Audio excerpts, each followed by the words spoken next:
Tomorrow marks 25 years since one of the darkest chapters in Canadian history. Marc Lépine.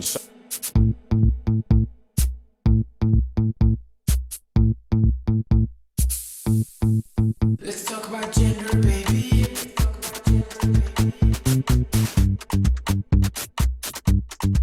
Let's talk about you and me. Let's talk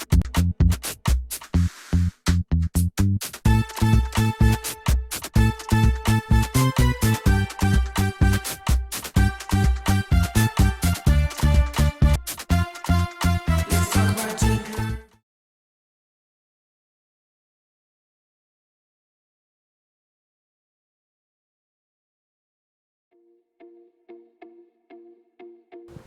Dans ma précédente vidéo sur la première vague du féminisme que je t'invite à aller voir, elle fait mention en fait du droit de vote des femmes obtenu en 1944.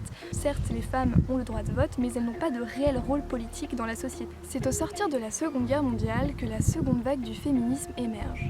Cette période d'après-guerre, elle est marquée par l'émergence d'un néolibéralisme. En fait, c'est une doctrine regroupant tout un tas d'idées issues du libéralisme économique telles que le libre-échange, le libre choix de consommation, etc. Cette seconde vague, elle se focalise principalement sur des sujets axés autour de la sexualité, la famille, les violences conjugales ou bien les rôles de genre tout simplement. Anne Oakley, une sociologue britannique, elle établira le terme gender en 1972 pour faire une distinction entre le sexe et le genre dans son ouvrage Sex, Gender and Society. L'emploi du terme genre ou gender répond à plusieurs objectifs. Il permet de laisser moins de place, voire même de rejeter certains déterminismes biologiques. Il souligne également l'aspect relationnel entre la féminité et la masculinité, puisque l'un n'existe pas sans l'autre. L'ouvrage Le deuxième sexe, paru en 1949 par Simone de Beauvoir, marque cette période, avec la fameuse citation que tu connais sûrement, « On ne naît pas femme, on le devient ». L'auteur, elle démontre en fait dans son ouvrage comment la société, elle construit le genre féminin et le genre masculin, et la nécessité en fait de renverser le système patriarcal.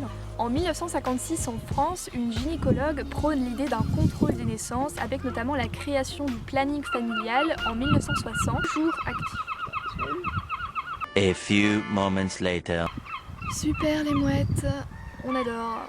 Donc le planning familial en fait, il est toujours actif aujourd'hui et il permet, il a pour but du moins l'éducation sexuelle, la lutte pour le droit à l'avortement et à la contraception, avec notamment la loi Neuwirth qui a été promulguée aux alentours des années 1970. Et du coup cette loi Neuwirth, je sais pas trop comment la prononcer, elle permet tout simplement l'usage légal de contraceptifs et notamment la pilule par exemple. Il me semble important en fait de rappeler que le mouvement de mai 68, il a été très bénéfique pour le mouvement féministe puisqu'il a permis une sorte de désacralisation des tabous sexuels. Durant cette période, on commence vraiment à se mobiliser en fait pour les violences conjugales que subissent tout particulièrement les femmes, l'avortement, le viol, l'inceste, etc. En France, le MLF, le mouvement de libération des femmes, est un mouvement féministe autonome qui se forme au début des années 1970. Ces femmes, principalement et hommes, militent pour le droit à l'avortement, contre l'inceste et également contre les dictates de la mode concernant le corps des femmes notamment. En 1970, on aura une pétition française qui se nommera le manifeste des 343 salopes et en fait il aura pour but de dénoncer en fait de nombreux avortements clandestins. Du coup c'est une pétition qui a été signée par de nombreuses femmes et notamment avec le soutien du MLF. Alors ces femmes elles s'exposent à de nombreuses poursuites pénales puisque à l'époque l'avortement n'est toujours pas autorisé. L'avortement il sera ainsi dépénalisé en 1975 avec la loi Veil. Concernant l'IVG, l'avortement, le procès qui a eu lieu à Bobigny en 1972 est un passage marquant de cette seconde vague. Ce procès il eut lieu suite à l'avortement d'une jeune femme après qu'elle s'est faite violer. Cette jeune femme, elle fut défendue par l'avocate Gisèle Halimi et en fait ce procès, il a eu beaucoup d'importance en fait, il a beaucoup contribué à l'évolution du droit pour l'avortement. Il faut savoir que durant cette seconde vague, on a de vives critiques en fait qui se font entendre du côté des femmes noires qui en fait ne se sentent pas incluses dans ce féminisme puisque elles ont l'impression que c'est plutôt un féminisme qui va être réservé à des femmes plutôt blanches et bourgeoises. C'est ce que je tenterai de t'expliquer dans la prochaine vidéo. J'espère que cette vidéo t'a plu, que tu as passé un très bon moment avec moi. N'hésite pas à me donner ton avis en commentaire. En tout cas, je te dis à très bientôt pour une prochaine vidéo. Ciao ciao.